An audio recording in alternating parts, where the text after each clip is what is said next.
بسم اللہ الرحمن الرحیم۔ السلام علیکم ورحمۃ اللہ وبرکاتہ۔ اسلامیات میں چیپٹر نمبر 4 ہم نے پریویس کلاس میں سٹارٹ کیا تھا، غزوہ تبوک، اور لاسٹ لیکچر میں ہم نے غزوہ تبوک کا پس منظر اس ہیڈنگ کو کور کیا تھا، یعنی یہ غزوہ کیوں پیش آیا، کیا وجوہات بنی اور اس کا کیا بیک گراؤنڈ تھا اس غزوے کے پیش آنے کا، اس پر ہم نے تفصیل سے بات کی۔ انشاءاللہ آج جو ہم ہیڈنگ پڑھنے جا رہے ہیں آپ کو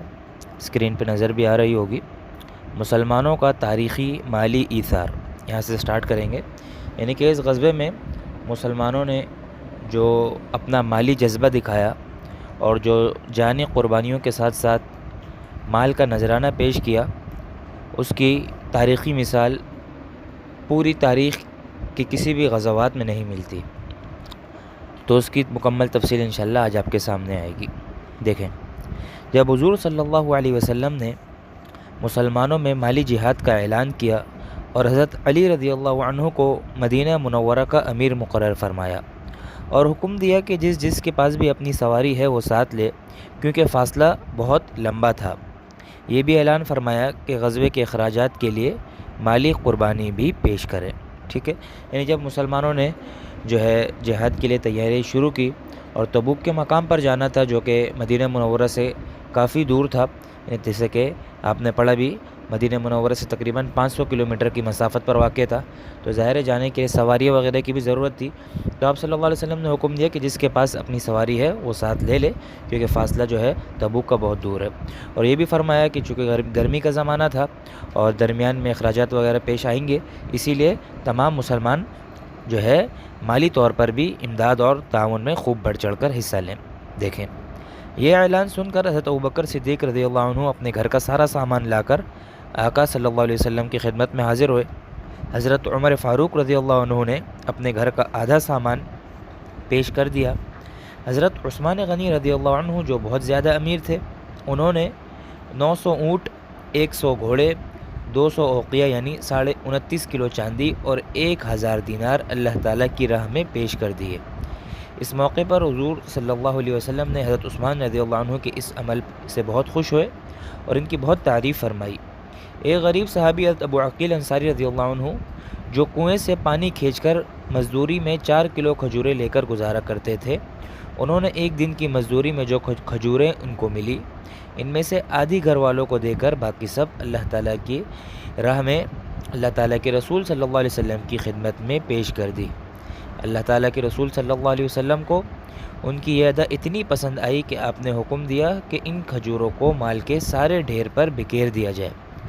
حضور صلی اللہ علیہ وسلم کے اس عمل سے صحابی رضی اللہ عنہ کا حوصلہ بہت بلند ہو گیا۔ یہ تو چند مثالیں تھیں، ورنہ صحابی رضی اللہ عنہ نے ہر صحابی نے اپنی اپنی استطاعت کے مطابق اس مالی جہاد میں حصہ ڈالا۔ ٹھیک ہے، آپ کے سامنے یہاں پر چند مثالیں پیش کی کہ حضرت ابوبکر صدیق رضی اللہ عنہ نے اپنے گھر کا مکمل سامان، حضرت عمر فاروق رضی اللہ عنہ نے آدھا سامان، اسی طرح حضرت عثمان غنی رضی اللہ عنہ نے خوب بڑھ چڑھ کر حصہ لیا، انہوں نے جو ہے تقریباً 900 اونٹ، 100 گھوڑے اور 29.5 کلو چاندی اور 1000 دینار یعنی کہ سونا۔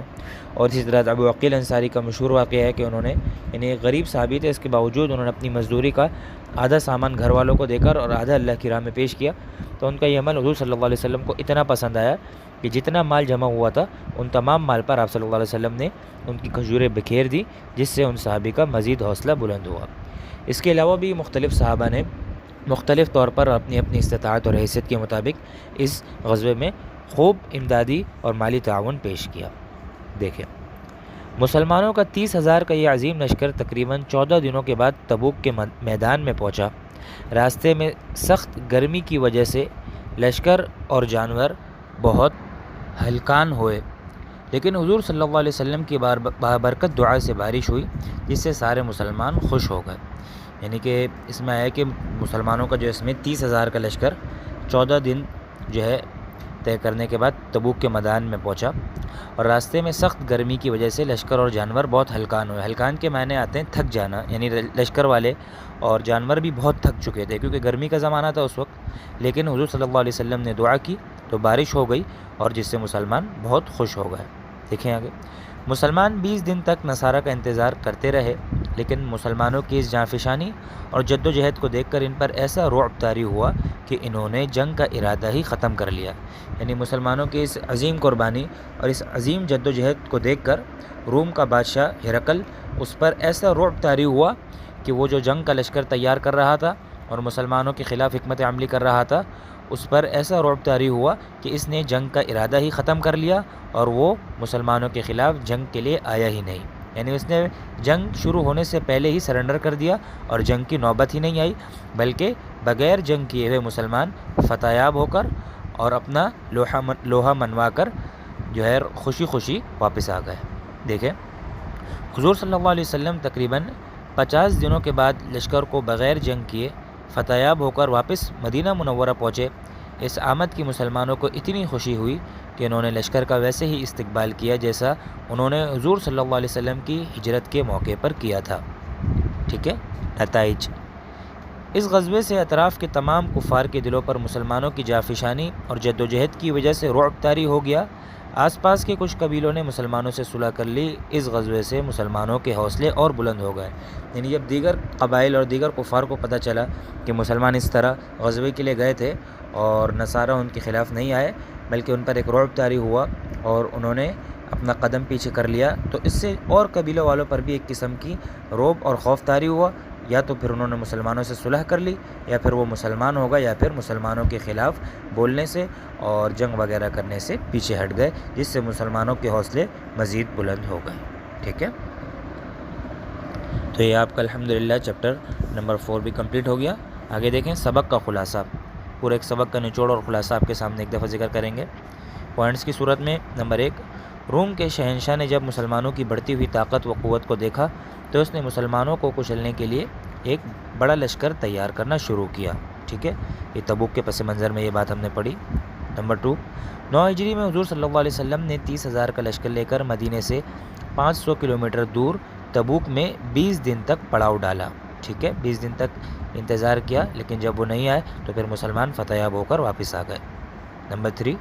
مسلمانوں کی اس جانفشانی اور جذبہ جہاد کو دیکھ کر شہنشاہ روم کے حوصلے پست ہو گئے اور وہ مقابلے کو نہ آ سکا۔ نمبر 4، جنگ کیے بغیر مسلمان 50 دنوں کے بعد مدینہ منورہ فتح یاب ہو کر لوٹے۔ السلام علیکم ورحمۃ اللہ وبرکاتہ۔